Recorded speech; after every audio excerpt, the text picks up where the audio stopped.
Bismillahirrahmanirrahim. Assalamualaikum warahmatullahi wabarakatuh. Selamat pagi, salam sejahtera bagi kita semuanya. Om Swastiastu, Namo Buddhaya, salam kebajikan. Yang saya hormati para Menteri Kabinet Indonesia Maju, yang saya hormati Bapak Ibu, para Gubernur, dari 34 provinsi yang hadir secara virtual pada pagi hari ini. Ratas hari ini secara khusus saya kembali mengundang Bapak Ibu para Gubernur untuk menyamakan frekuensi agar gerak kita mulai dari pemerintah pusat, para menteri, para gubernur, dan tentu saja para bupati dan wali kota, bahkan sampai kepala desa, betul-betul sebuah langkah yang cepat, pergerakan yang semakin efektif, itu yang kita harapkan. Yang pertama, saya ingin dan ingatkan agar para gubernur melihat data dan angka-angka pergerakan kasus COVID di wilayah masing-masing. Hati-hati, saat ini berbagai negara kembali terjadi tren peningkatan kasus positif, baik di negara-negara Eropa dan juga di kawasan Asia. Oleh sebab itu, kita harus hati-hati di negara kita, walaupun ada peningkatan kasus positif di beberapa daerah, tetapi kalau dibandingkan dengan negara-negara lain, posisi Indonesia masih relatif terkendali. Dan ini yang harus kita jaga, bahwa pengendalian manajemen untuk COVID ini betul-betul masih pada posisi terkendali. Data yang saya terima 31 Agustus kemarin, jumlah kasus positif di negara kita 175.000 dari 2,23 juta tes yang telah kita lakukan. Dan alhamdulillah tingkat kesembuhan, case recovery rate juga makin meningkat. Dari dulu kita ingat di bulan April itu 15%, kemudian sekarang di bulan Agustus itu 72,1%. Dia ada pergerakan yang lebih baik, lebih tinggi dibandingkan dengan rata-rata dunia yang 69%. Sehingga jumlah kasus aktif atau masih dalam perawatan juga menurun. Dari 77% di April, 77% di bulan April menjadi sebesar 23,69 di bulan Agustus. Ini lebih baik dari rata-rata dunia, yaitu sebesar 27%.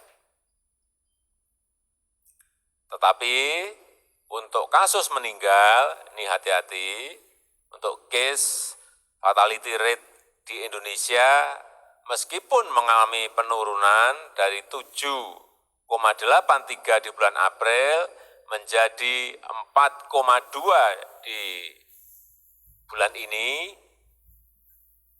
kita masih punya PR besar untuk menurunkan lagi karena angka fatality rate di negara kita masih lebih tinggi dibandingkan dengan fatality rate global yang berada di angka 3,36%. Ini pekerjaan besar kita.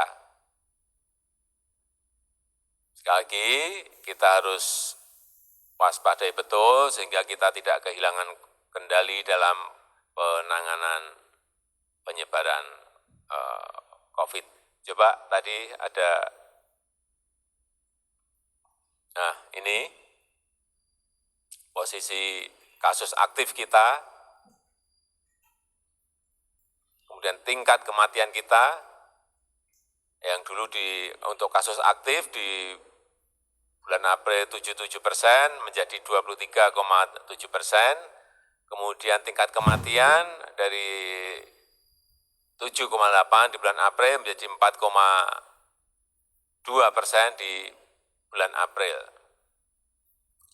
Kemudian juga ini perkembangan kasus harian pada hari kemarin 31 Agustus, jumlah kasus aktif ini masih 41.420 atau 23,7%.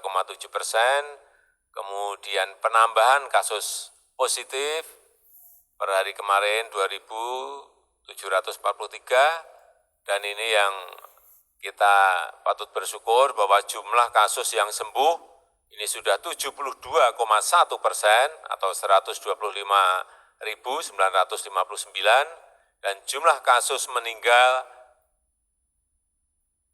7.417 atau 4,2%. Kalau kita lihat perkembangan yang ada ini untuk kasus positif tingkat nasional,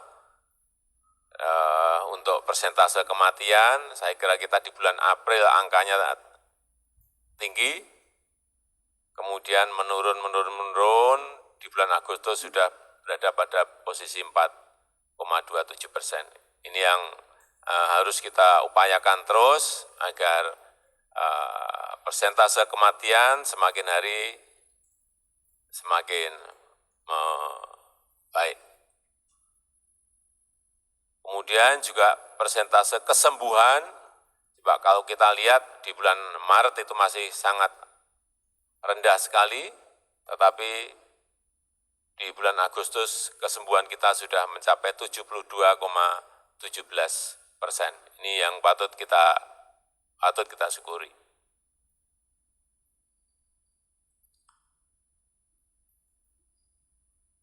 Juga positivity rate kita di 31 Agustus yang dulu berada di atas, kemudian melandai, tetapi apapun ini tetap harus kita tekan terus agar lebih baik.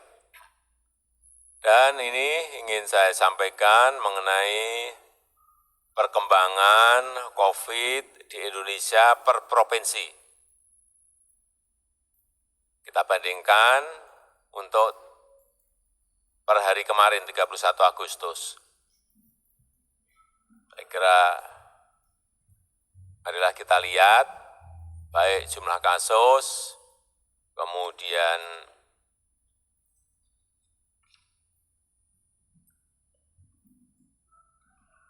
jumlah yang sembuh, dan jumlah yang meninggal, semua angkanya, datanya kita miliki harian.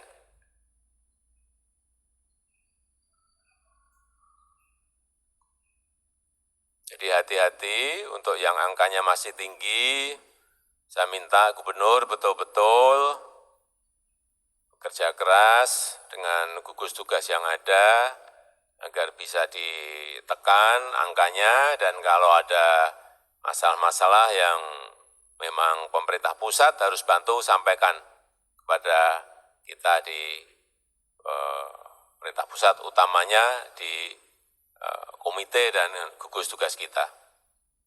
Yang kedua, saya juga ingin menyampaikan upaya kita dalam percepatan pengujian dan pengadaan vaksin.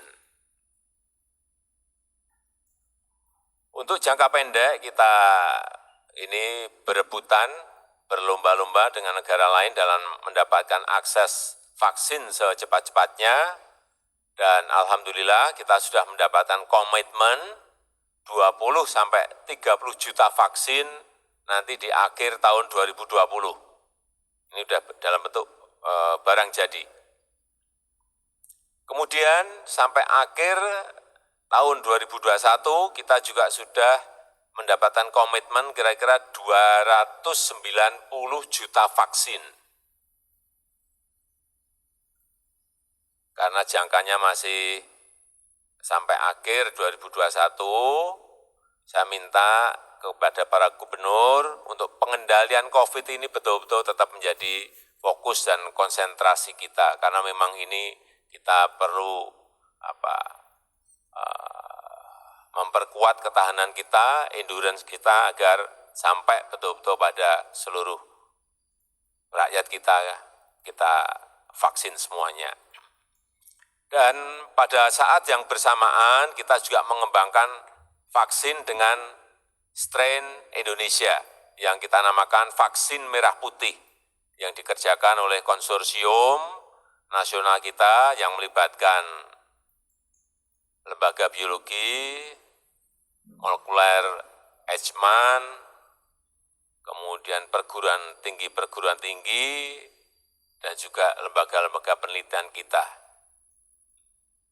Saat ini vaksin merah putih dalam tahap pembuatan benih vaksin atau seed vaksin, dan prosesnya sudah sekitar 30-40% dan direncanakan dapat diuji klinis pada awal tahun depan. Insya Allah ini siap produksi di pertengahan 2021.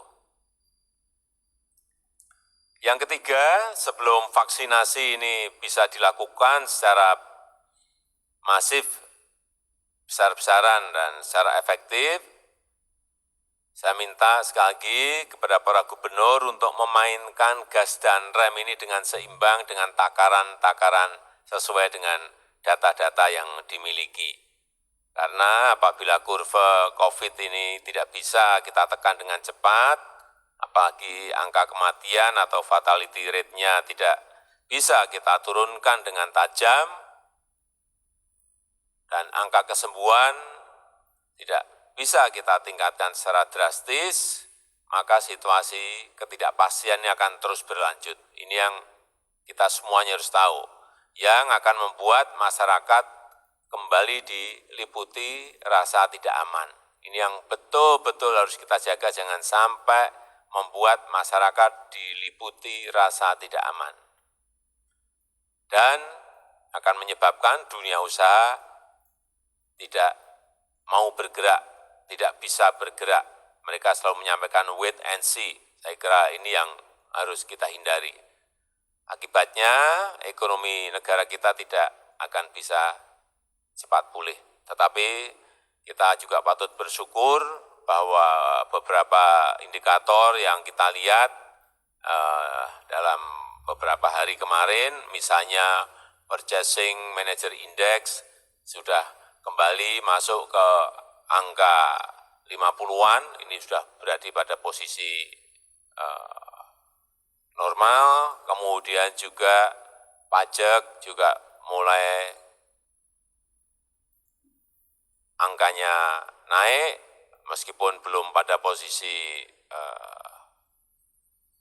normal, tetapi saya kira dari angka-angka yang ada kita ingin agar sektor real itu kembali naik, konsumsi rumah tangga, konsumsi domestik juga naik, kemudian angka-angka di industri juga semakin baik, dan kita lihat untuk ekspor juga tumbuh dengan baik. Saya kira ini yang kita inginkan. Karena itu, sekali lagi saya ingin para gubernur yang berkaitan dengan jaga jarak, cuci tangan, tidak berkerumun, tidak berdesakan, harus diulang-ulang terus. Terutama yang berkaitan dengan pemakaian masker, ini harus disampaikan terus-menerus. Ini kunci sebelum vaksinasi itu dilakukan adalah pemakaian masker, ini yang paling penting. Tentu saja akan lebih baik lagi kalau pengawasan lapangan itu betul-betul dilakukan. Pemberian sanksi yang tidak patuh itu betul-betul juga dilakukan, sehingga kedisiplinan nasional kita dalam mengikuti protokol kesehatan betul-betul dikerjakan oleh seluruh masyarakat kita. Pembagian masker, kampanye pemakaian masker harus masif dilakukan sampai ke kampung-kampung dan ke desa-desa. Libatkan tokoh masyarakat, libatkan PKK, libatkan RT dan RW, saya kira Bapak Ibu sudah sangat paham mengenai ini. Kemudian yang keempat, yang berkaitan dengan pemulihan ekonomi, kita tahu kuartal pertama 2020 kita masih tumbuh 2,97%, negara lain sudah minus. Tetapi di kuartal kedua kita sudah pada posisi minus 5,3%, sudah minus. Untuk itu, untuk kuartal ketiga, yang kita ini masih punya waktu 1 bulan, yaitu Juli, Agustus, September, kita masih punya kesempatan di bulan September ini. Kalau kita masih berada pada posisi minus, artinya kita masuk ke resesi. Karena itu saya minta percepat belanja APBD provinsi dan perintahkan untuk Bupati Wali Kota agar APBD kabupaten dan kota, terutama yang berkaitan dengan belanja barang, belanja modal, belanja bansos, ini betul-betul disegerakan. Sehingga bisa meningkatkan konsumsi masyarakat dan memulihkan ekonomi di daerah.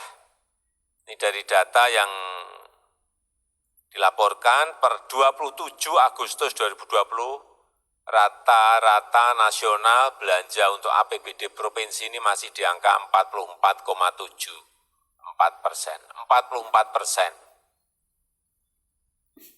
Dan untuk belanja kabupaten dan kota mencapai 48,8%.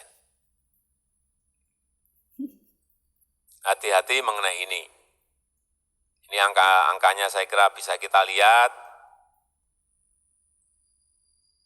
Belanja untuk barang dan jasa, realisasinya sudah berapa, untuk belanja modal berapa, untuk belanja bansos berapa. Dilihat Aceh, untuk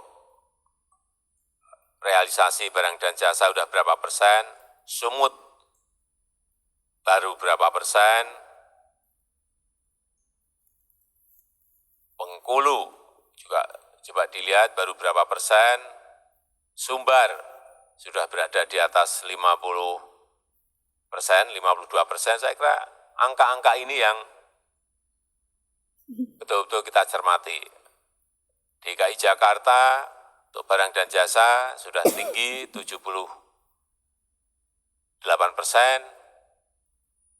kemudian modal juga sudah 92%, saya kira yang lain-lain, tolong terutama yang berada di angka-angka masih 15, masih 10, apalagi yang bansos masih 0, itu betul-betul dilihat benar. Angka-angka ini. Realisasi APBD seperti ini setiap hari saya ikuti. Semua provinsi, semua kabupaten, kota, kelihatan semuanya angka-angkanya. Tolong betul-betul angka-angka ini diperhatikan sehingga realisasi untuk pengadaan barang dan jasa, untuk belanja modal, belanja bansos itu benar-benar segera terrealisasi.